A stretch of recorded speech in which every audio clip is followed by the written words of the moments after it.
Hello, my friend.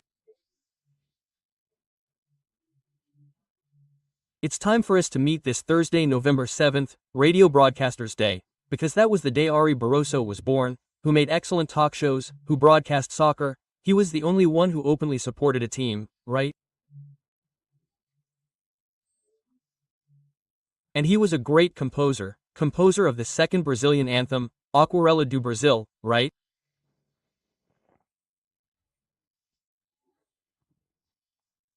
And for me, it's very satisfying to record this day, because when I was born, my father was a radio broadcaster.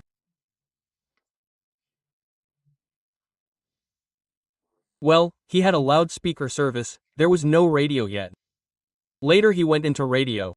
So when I was 7 years old, he put me on the microphone to play a child role in a soap opera. I stayed on soap operas, radio shows for a long time.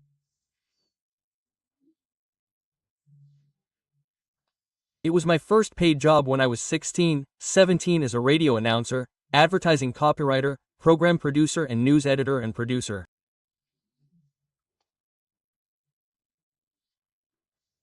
We did everything back then. Radio Independente de Lajado. Then I went to work in Porto Alegre at one of the stations associated with Radio Difusora. My father had audience programs, broadcast soccer games, organized soccer games and also worked as a radio advertiser. Those were times when you could do anything, right? Glorious and heroic times for radio, times of Ariba Barrosa. My hug to all who follow me on the radio. I've been on more than 200 stations. To all the colleagues from these stations where we've been together for many years.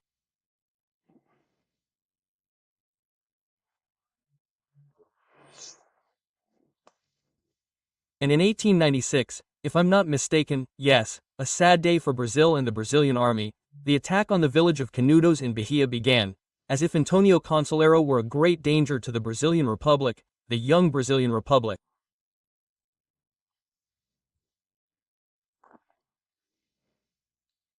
And it was a massacre, okay? All of this in a classic of Brazilian literature written by a journalist, I think it was in Estudão, Euclides da Cunha, Os Sertões. It's a book that is known all over the world.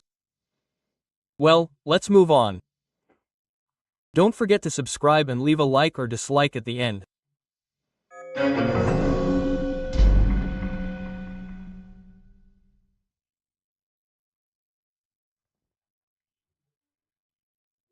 We wonder when people start talking about the presidential or gubernatorial or mayoral succession, when the executive branch's term hasn't even reached halfway through, it gets weird.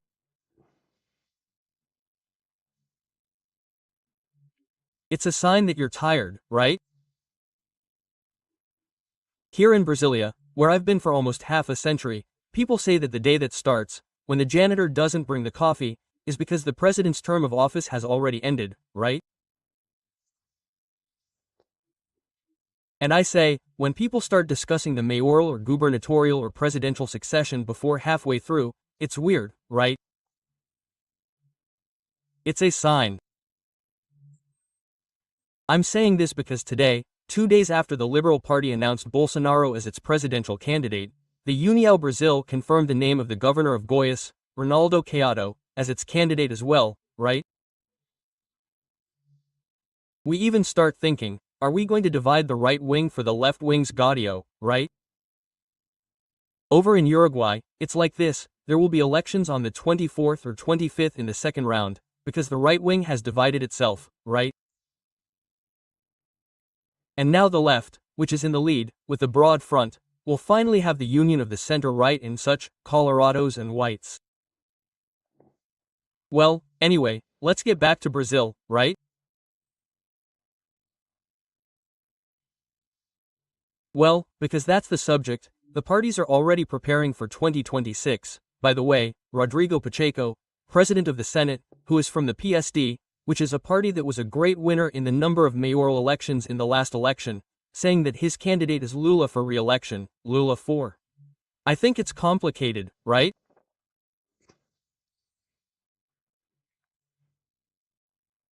Because after that fall in the bathroom, saying that he was taking a shower on the stool, sitting on the stool, he fell backwards.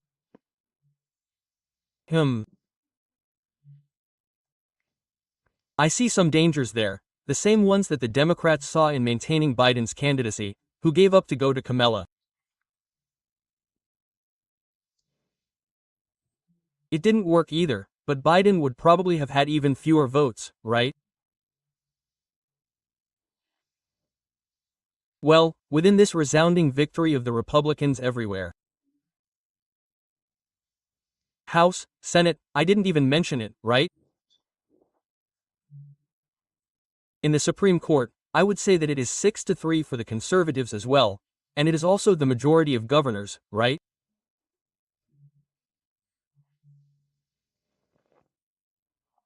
But anyway, it was the day when here in Brazil it was time to give proof. Dr. Freud explains it, right? In individual and social psychology, people show, look, President Lula is more popular than Malay H, and someone asked, no, but it is necessary to give proof, right, because it is down. Well, the president of the PT used a certain language. When something is public, we choose the language, right? Especially when occupying an important position, like the president of an important party that is the PT, which is in government, which has been in the presidency of the republic so many times. I said that Bolsonaro, by celebrating Trump, is being a sycophant, right? That is not a word for a party president, right? We can talk about this at the bar, talk to friends jokingly, right? Yesterday a friend on the phone made a joke about a person honored on our friendship day using that term.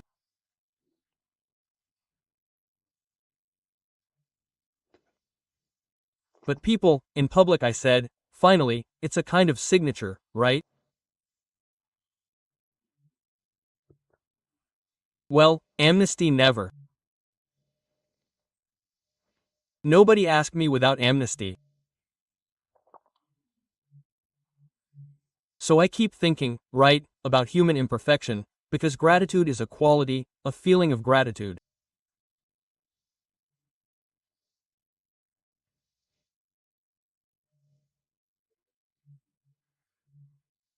And I followed all the conversations, the agreements, so that there would be peace and amnesty for everyone who participated in this urban revolutionary war, the internal Brazilian war.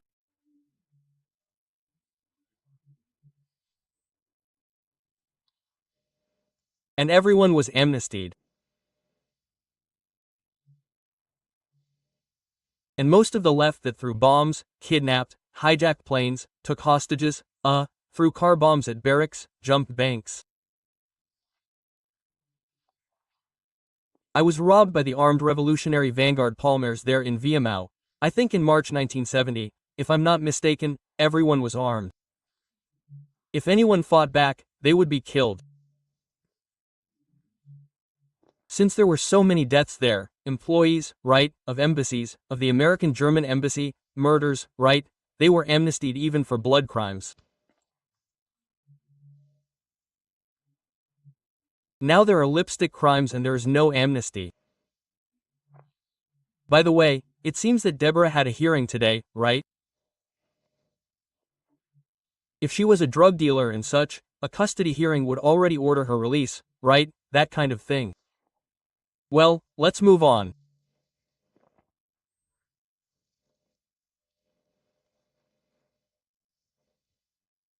Yesterday I talked about the possibility of Bolsonaro going to Trump's inauguration. Malay will certainly go, Meloni will go, right? Benyaminania will go, the guy from Hungary will go, Bekele will go, right?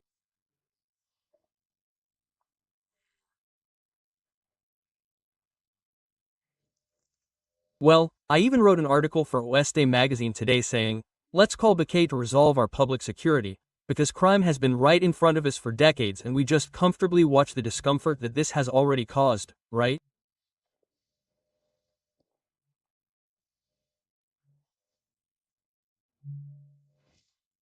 Well, but then I was talking, I have received a special passport several times for a mission, covering the presidency of the Republic in Japan, covering the UN, I don't know where, right? It's a passport that was valid for a month, something like that, to fulfill that mission that was in the interest of the country. Or even people can receive diplomatic passports.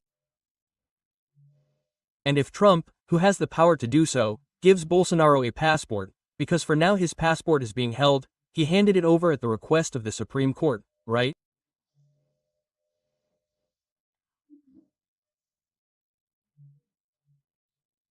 And if the President of the United States wants to invite a former president of a friendly country, a first-rate ally, right?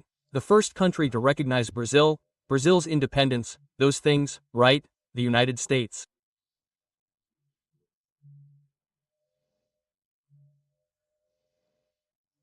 What could happen then? Someone says, no, you are prohibited from leaving the country, because there will be I don't know if there will be a dialogue, right? But it is an issue to consider and give it some time until then.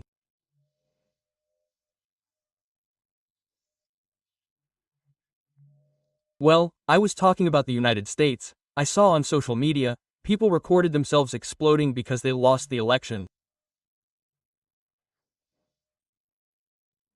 And then I even wrote it down here, right? How sad this weak generation, unbalanced, weak, fragile, dependent, spoiled. The world ends. They can't find within themselves the strength to know that this is the pendulum of democracy. Now some, now others, depending on the will of the majority. But they don't accept the will of the majority. It's the spoiled child who was contradicted by his parents and makes a big deal out of it, like we're tired of seeing today in shopping malls, right? Children who weren't educated at home, right, from an early age. Another thing they're messing with there is health issues. The lessons of the pandemic are already so great. Trump is already talking about suing Bill Gates because of vaccines, right, and changes there, bringing people who followed the reality at the foot of the bed, on the floor of the hospital, right?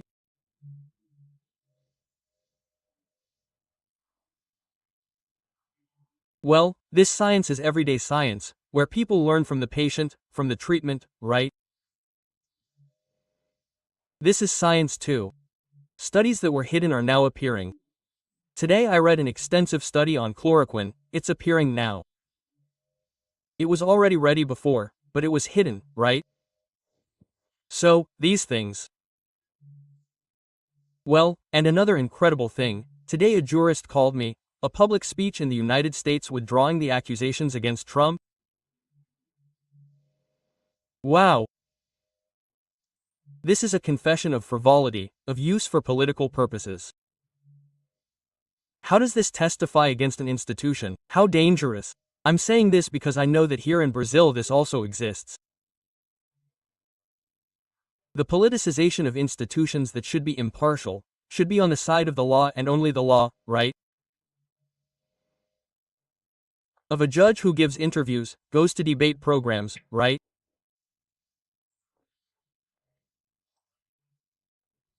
When the judge speaks in the high places, the judge is that balance, is in the middle between the defense and the prosecution, with the law in hand, lex, right? The public prosecutor's office, right? From the United States. And here I see, right?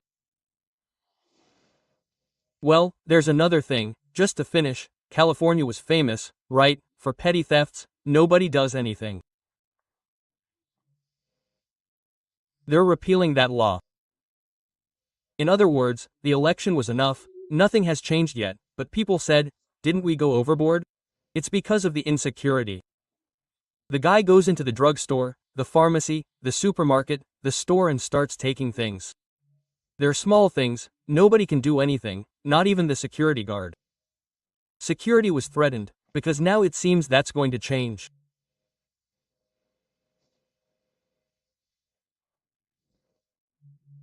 New times starting from the first world economic and military power in Brasilia.